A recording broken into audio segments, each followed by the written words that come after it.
میں ایک شعر پڑھوں گا، توجہ اور غور، گل بات 1 منٹ دی بہت ہوتی ہے، اچھی ہوئے تا۔ اکھیاں دی ترخوالی رکھ، اکھیاں دی ترخوالی رکھ تے اینک بھاویں کالی رکھ تے اکو یار دے نال لا لو یاری تے دشمن بھاویں 40 رکھ۔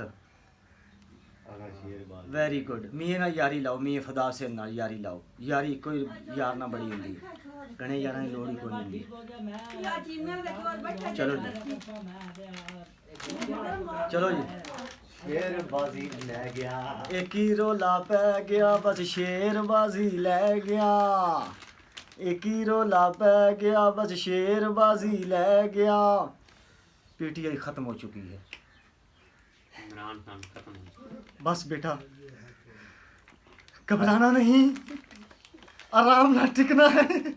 چلو ملک دی خیریت کے لیے دعا مانگو، صبح شام 100 مرتبہ درود شریف پڑھو۔ دعا مانگ رہے ہیں نواز شریف، اتو آواز آئی جی، یا میرے مولا ہمارے ملک کی خیریت دریافت کر اور خیر کی خبر سنا، ہمارے ملک کو آگے لے جاؤ، ہمارے ملک میں بھائیوں کو خوشحالی چاہیے۔ میں پہنچا ہوں آواز لاہور آئی میں۔ ہے، اتو آواز آئی ہے، بغیر تا جھوٹ بول رہے ہیں، نہ منے جی، بغیر تا جھوٹ بول رہے ہیں۔ ملک کا حالات دیکھا، پاکستانیوں کا حالات دیکھا، غربت چھا گئی، لوگ روٹی تنگ ہو گئے۔